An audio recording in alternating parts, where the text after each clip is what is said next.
eyes on me. I'm a queen. I'm a queen. I'm a queen. All eyes on me. I'm a queen. I'm a queen. I'm a queen. All eyes on me.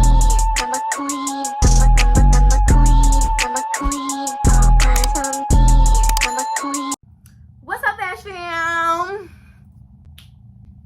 Okay, yo! I feel like I haven't gave y'all a room video in a minute, so we back, okay? And I got my big bean bag. I got this for Christmas, but it's been on my videos for the longest, so boom, the pink seat is here, all right? And I don't want no motherfucking dog, all right? So let's enjoy this. Like, y'all wanna see? Look how big this bean bag is, y'all. It's literally huge. I love it. Get comfy, y'all get comfy. We're gonna talk because so we're gonna do that, okay? I'm about to go get me some food though, y'all. So maybe y'all should grab y'all some little snacks or something too, because I'm hungry as hell, all right? Can't you see? Look like I'm starving, all right? Oh, but look at that waist though. It's really getting snatched, y'all. These were my before shorts, okay? I wanted me a little smaller waist, bigger booty, okay? The booty we working on, okay? But the waist, we there, all right? A little there. Give me a little, wait, you know, little hip dip. No, not hip dip, okay? But hip with the nest. All right, go get y'all damn snacks and food, all right? Because I'll be back with my plate. Watch Lexi come sit in my face, bro. So I made salmon croquettes yesterday, y'all, for the first time. And when I say they was good, they was good. I could have cooked it a little longer, but I mean, they was good. So yeah, that's what I got. What y'all snacking on? I need my water. What?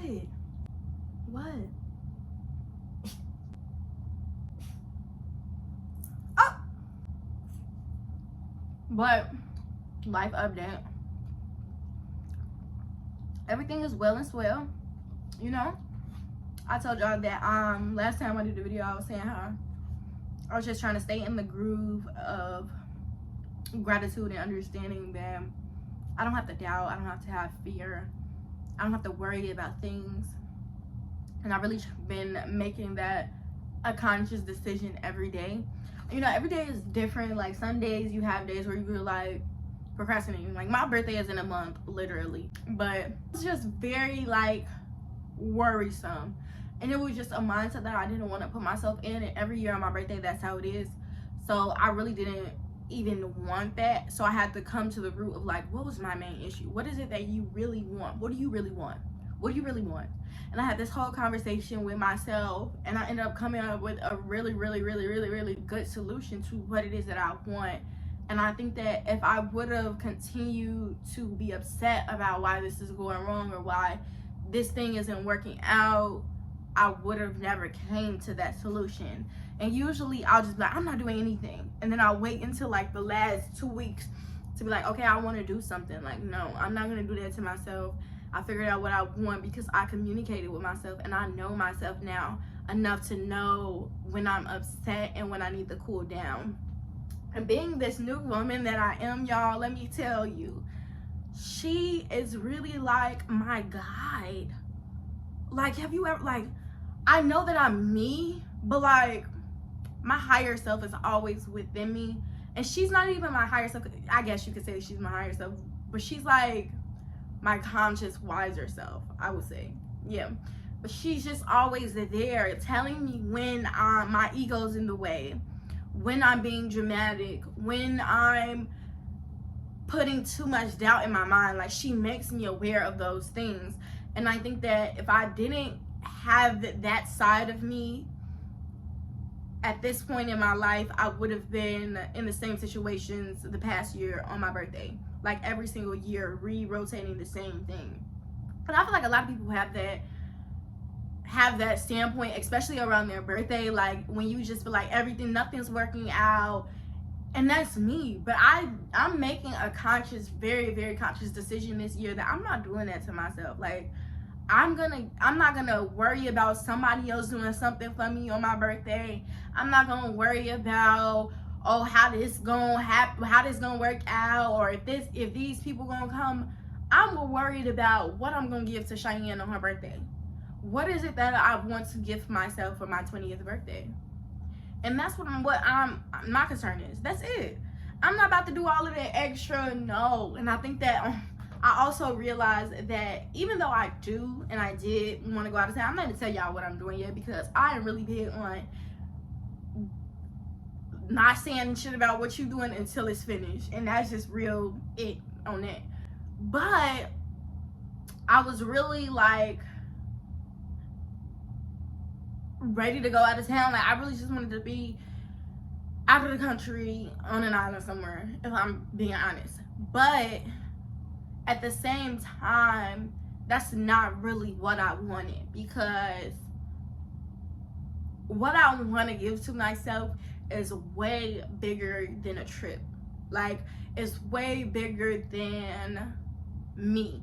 And to give myself this gift that I'm imagining would be like everything. And so I have no doubt that it isn't gonna work out, because on the slide I've been manifesting this before my birthday. So I know that God is gonna come through and make everything happen.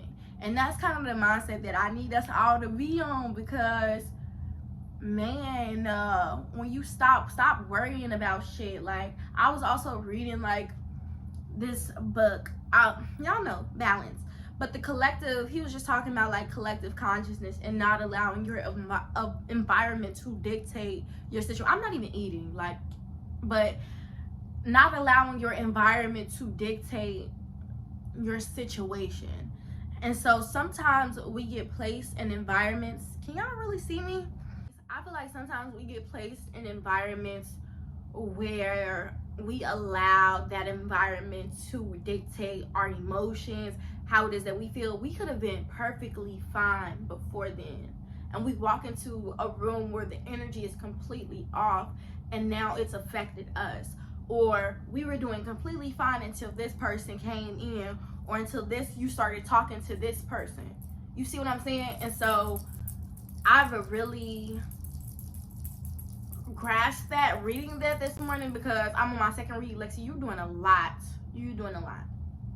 I was on my second read. I'm gonna put this up there because I don't like how she just close to my damn plate. Why are you flashing like that? I was on my second read anyway. And on the collective read, he was just saying, like, I said collective read. When he was talking about the collective consciousness, he was just saying how his example was from a business aspect and how he needed to change the environment in which his work business, his business was, as being the leader. And so I feel like sometimes we have to remove ourselves from environments to analyze how we can be the change within that environment, instead of allowing the environment to change us. And I think where I am right now, I'm able to do that, because I've had that phase where I've allowed the collective to dictate my emotions. And I still have moments where I do. But you allow them to change your emotions. And then I had the process where it was like, okay, I see that it's gonna change, I'm gonna remove myself. But now at this stage, I've done both of those things. And so now it's like, okay, I've removed myself, I've analyzed, now how can I be the change to make the environment better? Okay, so now that's where I am. Okay, so we pushing forth, because I just feel like when you know shit, you cannot know it. Okay, and that's just where I am. And being 20 years old and knowing the shit that I know, you either sit in this wonderful gift and talent, or you take it and you make an impact with it. And for me, that's the only choice. You have to decide if you're gonna allow your environment to shift who you are, if you're gonna remove yourself, or if you're gonna be an impact in that environment for a positive change. And I don't want to just go into rooms anymore and just be there. Like, I don't even think that I understood the power of my presence. And I don't think a lot of us understand the power of our presence. See, what I've come to understand is that sometimes people see your light before you see your light. And you may see your light, you may see something in you, but people know. And when people know, like, they may not know what it is about you, but you got that thing. Like, you just have something about you. They're like, oh, I want to know more. Like, it's a question mark. Like, they're curious about you.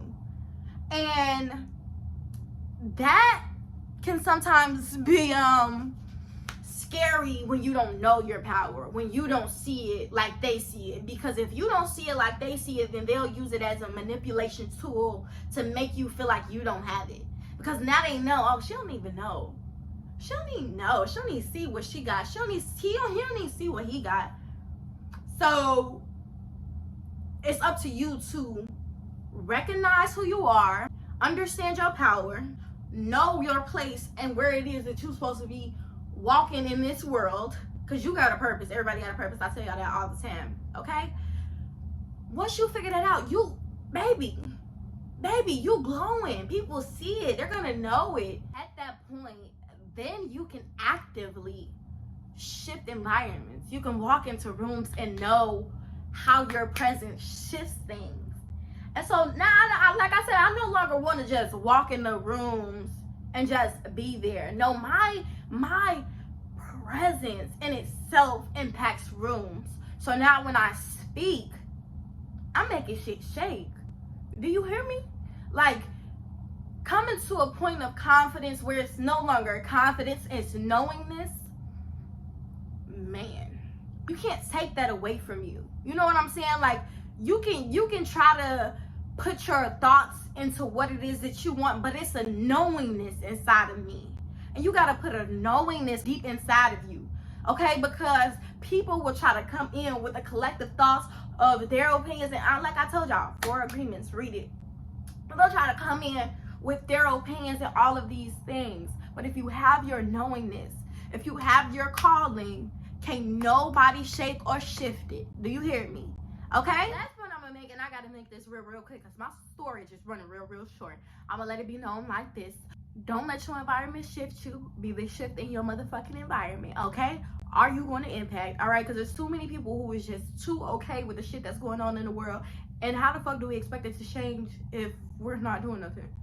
It's our generation. What the fuck you think, okay? I know that God's supposed to work, but we are actively here and we actively have to do the work too.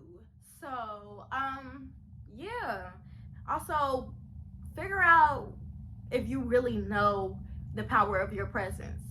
Because when you walk into rooms, your hair should not be down. It shouldn't be in your phone. You should be looking up, shoulders back. Like, your presence is very powerful, baby. That heart chakra is glowing out, okay? So know your fucking power and walk in it, okay? Because there's too many of y'all who letting too many people tell you what you not. And you got to think about it. I don't know, some of y'all might be in these toxic relationships. When you get into arguments with these niggas, they telling y'all, calling y'all all out y'all names, and eventually it goes to your subconscious. So I need y'all to get a hold of who the fuck you are, because it ain't none of that, all right? I'm just saying, I love y'all. I'm gonna leave it at that. I love y'all. Fast fam for life. Okay, say bye, Lexi. I'm a queen, all eyes on me. I'm a queen, I'm a queen, I'm a queen, all eyes on me. I'm a queen, I'm a queen.